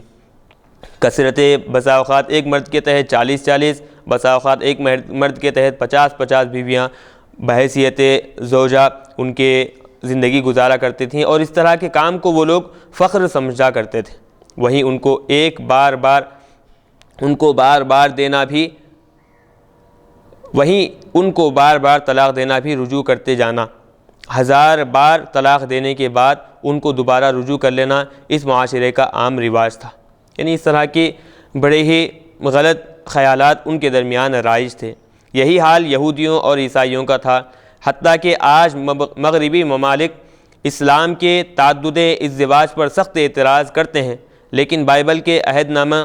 قدیم اور عہد نامہ جدید میں کہیں بھی ایک شادی پر اکتفا کا حکم نہیں، بلکہ بتا رہے ہیں کہ دیکھیے آج مغربی ممالک کی جانب سے اسلام پر تعدد ازدواج کے جو اعتراضات ہوتے ہیں، تو حالانکہ ان کی جو کتاب ہے بائبل، اس میں بھی نہ قدیم نسخے میں نہ پھر جدید نسخے میں کہیں بھی ایک شادی پر اکتفا کرنے حکم نہیں ہے، بلکہ حقیقی یہودیت اور عیسائیت میں مرد کے لیے بلا تحدید شادی کی مذہبی اجازت ملتی ہے۔ تو بتا رہے ہیں کہ دیکھیے یہودیت ہو کہ عیسائیت،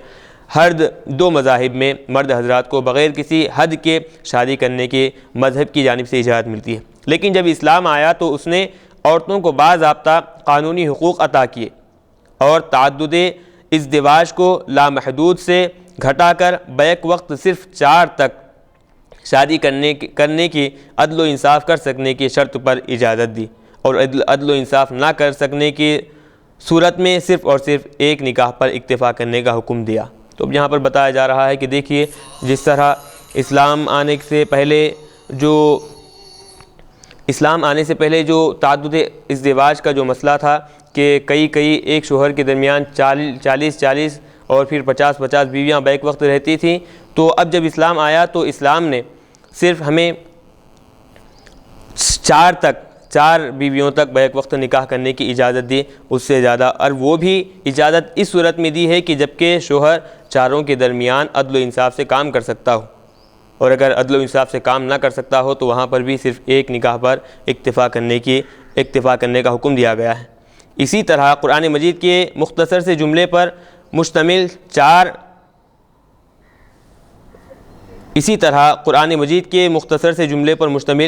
4 طرح اعلان: الطلاق مرتان فامساک بمعروف اور تسریح باحسان۔ ترجمہ: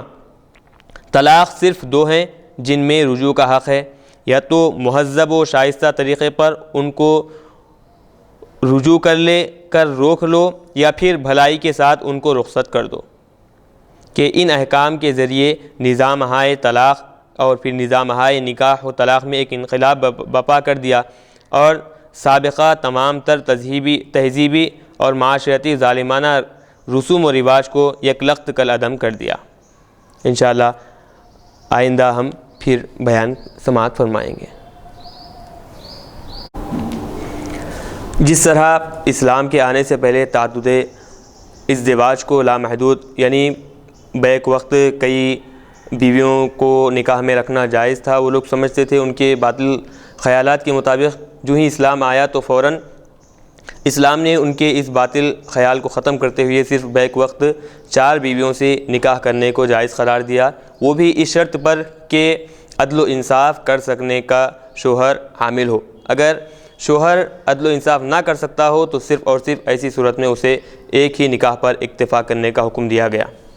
اسی طرح قرآن مجید کے مختصر سے جملے پر مشتمل 4 آیتیں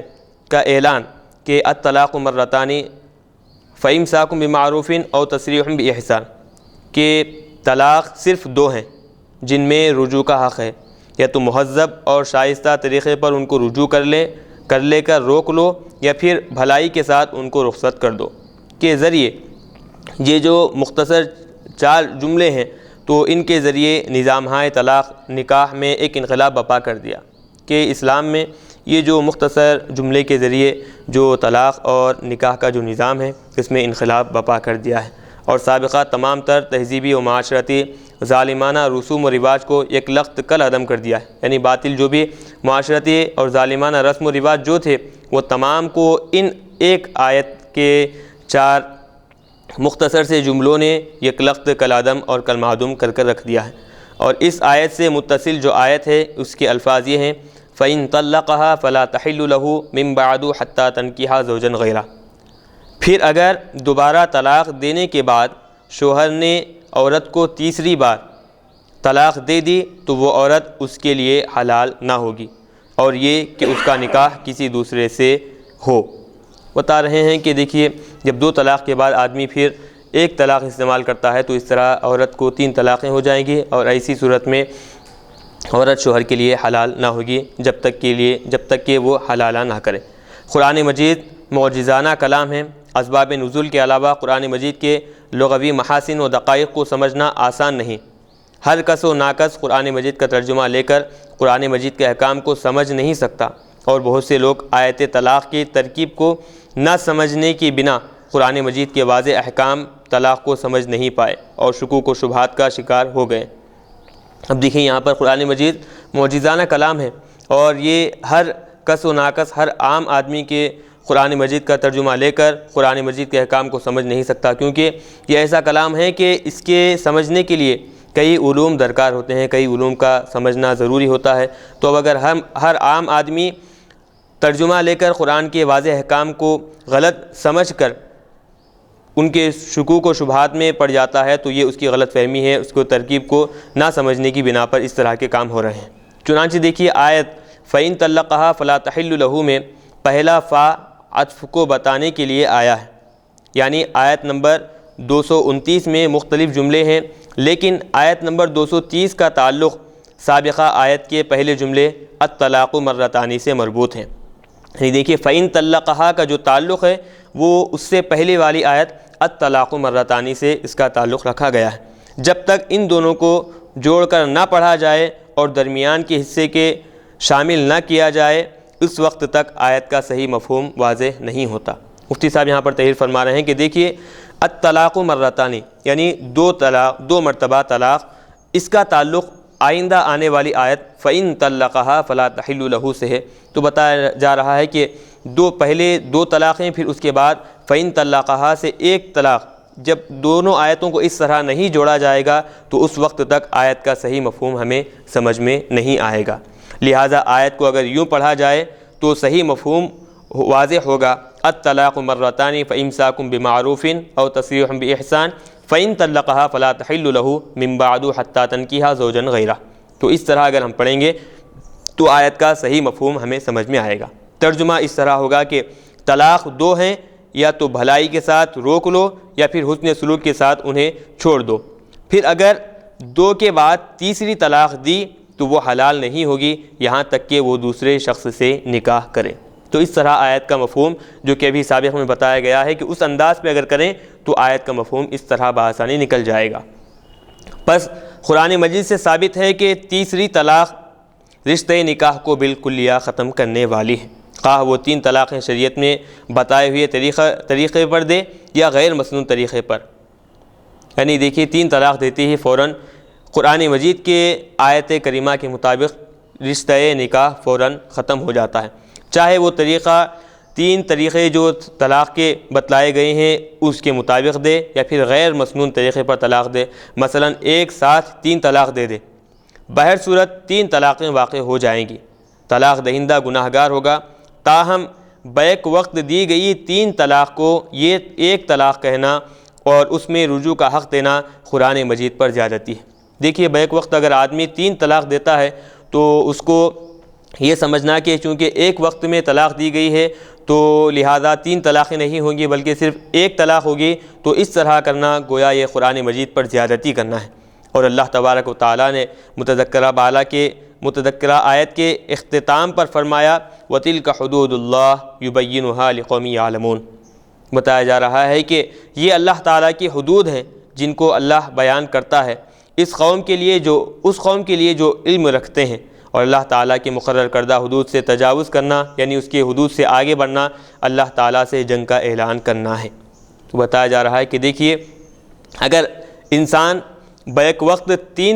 3 طلاق دیتا ہے تو ایسی صورت میں 3 طلاقیں واقع ہوتی ہیں، اور اگر کوئی آدمی یہ تصور کرتا ہے کہ بیک وقت 3 طلاق دینے سے کیونکہ ایک وقت میں دیا ہے صرف ایک ہی طلاق واقع ہوگی، تو گویا یہ قرآن پاک پر زیادتی کرنا ہے۔ اور یہ احکامات جو طلاق کے بتائے گئے ہیں اس کے تعلق سے اللہ تبارک و تعالیٰ ارشاد فرماتا ہے کہ یہ اللہ تبارک و تعالیٰ کی حدود ہیں جن کو اللہ تبارک و تعالیٰ نے بیان کی ہیں، اور اگر کوئی آدمی اللہ تبارک و تعالیٰ کے مقرر کردہ حدود سے آگے بڑھتا ہے تو گویا وہ اللہ تبارک و تعالیٰ سے جنگ کا اعلان کر رہا ہے۔ نسائی نے محمود بن لبید کی روایت نقل کی ہے، یعنی حدیث پاک کی جو صحاح ستہ میں سے نسائی شریف جو ہے وہ ایک راوی کی روایت نقل کرتے ہیں کہ حضور صلی اللہ علیہ وسلم نے ایک شخص سے متعلق خبر دی، حضور علیہ الصلوۃ والسلام کو ایک شخص سے متعلق خبر دی گئی کہ اس نے اپنی بیوی کو پوری 3 طلاقیں دے دی ہیں۔ اس خبر سے آپ نہایت غضبناک ہوئے اور جلال کی حالت میں کھڑے ہو گئے اور فرمایا کہ تم لوگ اللہ تعالیٰ کی کتاب سے مذاق کر رہے ہو، حالانکہ میں تمہارے درمیان ابھی موجود ہوں۔ مشکات المصابیح صفحہ 284۔ اگر 3 اکٹھے طلاقیں ایک رجعی طلاق کے حکم میں ہوتی تو اس حرکت پر آپ کو غضبناک ہونے کی کوئی وجہ نہ ہوتی۔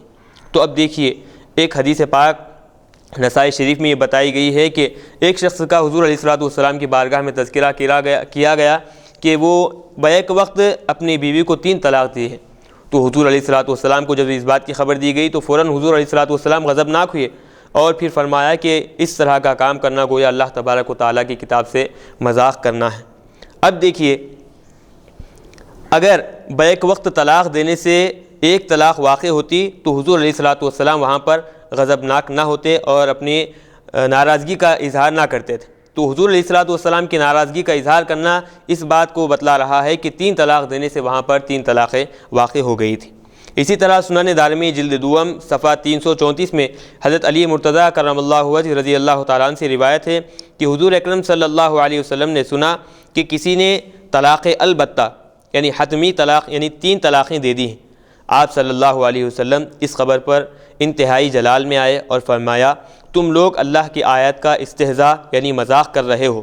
متنبہ ہو جاؤ یعنی آگاہ ہو جاؤ، اگر کسی نے طلاق البتہ یعنی 3 طلاقیں دے دی تو ہم اس پر 3 طلاق کا لزوم کر دیں گے، جس کے بعد اس کی بیوی اس وقت تک حلال نہ ہوگی جب تک کہ حلالہ کا عمل پورا نہ ہو جائے۔ اس حدیث پاک سے تو صراحتاً یہ بات ثابت ہو جاتی ہے کہ اگر آدمی طلاق البتہ یعنی 3 طلاقیں دیتا ہے تو اس پر 3 طلاقیں واجب ہو جائے گی۔ ایسا نہیں ہوتا کہ 3 طلاقیں بیک وقت دینے سے صرف 1 طلاق واقع ہوگی، 3 طلاق واقع نہیں ہوگی۔ اس حدیث سے صراحتاً ہمیں اس بات کا پتہ چل رہا ہے۔ اسی طرح ابو داؤد شریف میں حضرت ابن شہاب اور حضرت سہیل رحمہم اللہ تعالیٰ سے روایت کرتے ہیں کہ حضور پاک صلی اللہ علیہ وسلم کے پاس ایک شخص نے 3 طلاقیں دی، حضور پاک صلی اللہ علیہ وسلم نے اس کو نافذ فرما دیا۔ اور پھر موطا امام مالک میں ایک روایت ہے کہ حضرت عبداللہ ابن عباس رضی اللہ تعالیٰ عنہما کی خدمت میں ایک شخص آیا اور کہنے لگا کہ میں نے اپنی بیوی کو 100 طلاقیں دے دیں، اب میرا کیا ہوگا؟ آپ نے فرمایا کہ 3 طلاقوں سے تو نے بیوی کو اپنے اوپر حرام کر لیا اور باقی 97 سے آیت قرآنی کا استہزاء یعنی مذاق اڑایا ہے۔ حضرت عبداللہ ابن عباس رضی اللہ تعالیٰ عنہ نے اپنے تمام مقدمات میں طلاق ثلاثہ کو بائن یعنی رشتہ نکاح ختم کرنے والا قرار دیا ہے۔ دیکھیے ان تمام احادیث کو جمع کرنے سے ہمیں اس بات کا پتہ چلتا ہے کہ آدمی اگر بیک وقت 3 طلاقیں دیتا ہے تو 3 طلاقیں واقع ہوگی، ایسا نہیں کہ 3 طلاق بیک وقت دے تو صرف 1 طلاق واقع ہوگی۔ اسی طرح اور ایک حدیث پاک ہے کہ حضرت سعید ابن حبیبہ سے روایت ہے کہ ایک شخص نے اپنی بیوی کو 3 طلاق دی تو حضرت عبداللہ ابن عباس رضی اللہ تعالیٰ عنہ نے فرمایا کہ تو نے اپنے اوپر اپنی بیوی کو حرام کر لیا۔ ائمہ متقدمین کے تمام فتاوی اور فیصلے اسی امر کے آئینہ دار ہیں کہ 3 طلاقیں 3 ہی ہوتی ہیں اور بدعی ہونے کے باوجود نافذ ہو جاتی ہیں، یعنی غیر مسنون طریقے پر بھی اگر طلاق دیں تو 3 طلاقیں 3 واقع ہو جاتی ہیں۔ علامہ ابن حمام شارح ہدایہ لکھتے ہیں جمہور صحابہ اکرام، تابعین اعظام اور بعد کے ائمہ اکرام کے نزدیک 3 طلاقیں واقع ہو جاتی ہیں۔ علامہ ابو البرکات عبدالسلام نے اس مسئلے پر صحابہ کا اجتماع بتلایا۔ ان کے الفاظ یہ ہیں وَهَذَا كُلُّهُ يَدُلُّ عَلَى إِجْمَاعِهِمْ عَلَى صِحَّةِ وُقُوعِ الثَّلَاثَةِ بِالْكَلِمَةِ الْوَاحِدَةِ، یعنی مذکورہ ساری باتیں بیک لفظ دی ہوئی 3 طلاقوں کے واقع ہو جانے پر صحابہ کے اجماع کو بتاتی ہیں۔ علامہ شمس الدین سرخسی المبسوط میں اس مسئلے پر قدرے تفصیل سے لکھتے ہیں، یعنی کچھ تفصیل سے اس طرح لکھتے ہیں کہ طلاق کی دوسری صورت کہ شوہر بیوی کو 3 طلاقیں اکٹھی دے تو ایسی صورت میں ہمارے نزدیک یہ تینوں طلاقیں واقع ہو جائیں گی۔ البتہ اہل تشیع شیعہ حضرات کے فرقے میں زیدیہ اس بات کے قائل ہیں کہ اس سے صرف 1 طلاق واقع ہوگی، اور فرقہ امامیہ کے پاس تو یہ اس سے 1 بھی طلاق واقع نہیں ہوتی۔ اب یہاں پر دیکھیے اہل سنت والجماعت کے پاس 3 آدمی اگر بیک وقت 3 طلاق دیتا ہے، آدمی بیک وقت 3 طلاق دیتا ہے تو 3 کے 3 طلاقیں واقع ہو جائیں گی۔ البتہ شیعہ کے فرقوں میں سے ایک فرقہ زیدیہ ہے، اس کے پاس 3 طلاقیں بیک وقت دیتے ہیں تو 1 طلاق واقع ہوگی، اور انہی میں سے ایک فرقہ امامیہ ہے کہ اگر بیک وقت 3 طلاقیں دیتے ہیں تو ان کے پاس کوئی طلاق واقع نہیں ہوتی۔ وہ اس کو حضرت علی کا فنون بتاتے ہیں، وہ ان کے اپنے باطل نظریات کے مطابق وہ حضرت علی کی طرف منسوب کرتے ہیں۔ یہ صریح بہتان ہے۔ کتاب الطلاق میں یہ بات واضح ہے کہ حضرت علی رضی اللہ تعالیٰ عنہ اور حضرت ابن مسعود رضی اللہ تعالیٰ عنہ ایک جملے میں 3 طلاقوں کے قائل تھے۔ طلاق کے سلسلے میں حضرت علی رضی اللہ تعالیٰ عنہ کا یہ قول شہرت رکھتا ہے کہ ہر طلاق صحیح ہے، البتہ نابالغ، کم سن بچے اور پاگل آدمی کی طلاق واقع نہیں ہوتی۔ اسی طرح اور ایک حدیث پاک علامہ طبری نے حدیث طاؤس کو جس سے بیک وقت دی گئی 3 طلاق سے 1 طلاق رجعی پر استدلال کیا جاتا ہے، مختلف فیہ قرار دیتے ہوئے کہا کہ بیک وقت دی گئی 3 طلاق سے 3 طلاقیں واقع ہوتی ہیں، یہ اجماعی مسئلہ ہے۔ جس کو کسی ایسی روایت سے جس میں حد درجہ اختلاف ہو اس سے رد نہیں کیا جا سکتا۔ دیکھیے علامہ طبری فرماتے ہیں کہ دیکھیے بیک وقت اگر 3 طلاقیں دی جائے تو وہ 3 ہی شمار ہوں گا، اور پھر اس مسئلے میں علماء اکرام کا اجماع ہو چکا ہے۔ طلاق ثلاثہ کا حکم کتاب و سنت، خلفائے راشدین کے عہد میں صحابہ کا اجماع، مختلف صحابہ اکرام کے آثار، تابعین کے تعامل، مجتہدین مطلق کے آراء، ائمہ اربعہ کے اتفاق اور فقہی مسائل کے متقدمین و متاخرین اسلامی فقہ کے فقہاء سے ثابت ہے۔ 6 صدیوں تک یہ مسئلہ اجماعی متفقہ مسئلہ سمجھا جاتا رہا، البتہ صرف اہل تشیع یعنی شیعہ حضرات میں سے زیدیہ اور امامیہ کو اس میں اختلاف تھا۔ 600 سال بعد شیخ ابن تیمیہ نے طلاق ثلاثہ کو ایک رجعی طلاق قرار دیا، اور جن آثار سے انہوں نے استدلال کیا بذات خود وہ اختلاف اور اضطراب کا شکار ہیں۔ یعنی 600 سال کے بعد جب شیخ ابن تیمیہ نے طلاق ثلاثہ کو ایک طلاق رجعی دی تو ان بزرگ نے، شیخ ابن تیمیہ نے جن آثار سے استدلال کیا ہے وہ استدلال بذات خود اختلاف اور اضطراب کا شکار نظر آتے ہیں۔ وہ اجماع کے خلاف ہونے کے علاوہ امت میں اختراق علیحدگی کے راہ ہموار کرتا ہے۔ بھارتیہ جنتا پارٹی نے 25-30 سال قبل بڑی زور و شور سے اس مسئلے کو اٹھایا تھا۔ یہ مسئلہ نیا نہیں ہے، بلکہ 25-30 سال قبل بھی اس طرح کا مسئلہ بھارتیہ جنتا پارٹی کی جانب سے اٹھا تھا، اور اس کو یکساں سول کوڈ کی نفاذ کے راہ ہموار کرنے کی کوشش کی، لیکن ناکام رہے۔ اس بار چونکہ اقتدار ان کے ہاتھوں میں ہے، اس مسئلے کو دوبارہ قانون کے دائرے میں لا کر مساوات و حقوق کی دہائی دے کر بہرحال نافذ کرنا چاہتے ہیں۔ اس کو اولاً یہ جاننا چاہیے کہ یہ مسئلہ صرف محدود نہیں کہ 3 طلاق کو ایک طلاق رجعی قرار دیا جائے، بلکہ اس سے متعدد احکام و مسائل متاثر ہوں گے۔ پہلی بات یہ کہ 3 طلاق کو ایک طلاق بہرحال نافذ کرنا در حقیقت یہ تشریح یعنی شریعت میں قانون سازی ہے، تشریح نہیں تو قانون سازی ہے۔ تشریح نہیں کو کتاب اللہ پر زیادتی اور اللہ تبارک و تعالیٰ کی مقرر کردہ حدود سے تجاوز کرنا ہے، مسلم پرسنل لاء میں راست مداخلت کرنا ہے، جبکہ حضور صلی اللہ علیہ وسلم نے 3 طلاقوں کو 3 نافذ فرمایا، صحابہ اکرام نے اس پر عمل کیا۔ کوئی شخص اس قانون کو تبدیل نہیں کر سکتا۔ اگر کوئی عالم اس کے خلاف فتویٰ دیتا ہے تو وہ جاہل ہے، شریعت کے اصول سے ناواقف ہے، شرعی دلائل کی باہمی تعارض کو سمجھنے اور اس کی دقتوں تک پہنچنے سے قاصر ہے، اور اگر کوئی جج ایک طلاق کا فیصلہ جاری کرے تو شرعاً اس کا فیصلہ ناقابل نفاذ ہے، اس کے لیے عدالت سے رجوع ہونے والے گناہگار اور اس پر عمل کرنے والے شرعی سزا کے مستحق ہیں۔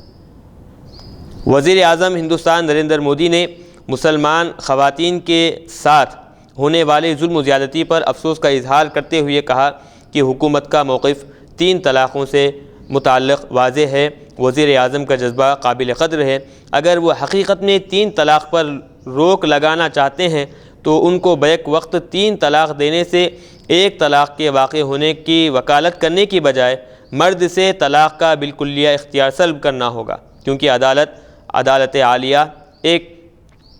طلاق قرار دیتی بھی ہے تو شوہر کو طلاق کا اختیار حاصل ہوتا ہے،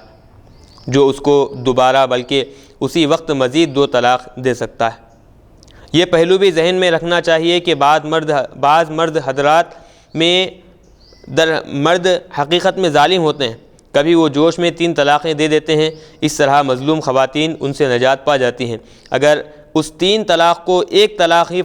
قرار دیا جائے تو مظلوم خاتون ظالم شوہر سے کس طرح نجات پائے گی؟ شوہر عدالت سے رجوع ہو کر ایک طلاق کا فیصلہ کروا لے گا اور تا حیات بیوی کو لٹکا رکھے گا۔ بس طلاق ثلاثہ یکساں سول کوڈ کے نفاذ کا ایک ذریعہ ہے۔ اس کے ذریعے باطل فرقہ پرست طاقتیں مسلمانوں کو مجبور اور بے وقعت ظاہر کرنا چاہتی ہیں، وہ رام مندر کی تعمیر کے راہ ہموار کرنا چاہتے ہیں۔ ایسے وقت میں مسلمانوں کا باہمی مسلکی اتحاد باہمی پرکاری ضرب ثابت ہوگا، اور ہندوستان کا مسلمان اپنی حکمت دور اندیشی، اتحاد و اتفاق اور سیاسی تدبیر و شعور کا مظاہرہ کرے گا، اور باطل بظاہر کامیاب ہو کر بھی ناکام و نامراد ہوگا۔ باطل سے دبنے والے اے آسماں نہیں ہم، باطل سے دبنے والے اے آسماں نہیں ہم، 100 بار کر چکا ہے تو امتحان ہمارا، 100 بار کر چکا ہے تو امتحان ہمارا۔ وآخر دعوانا ان الحمد للہ رب العالمین۔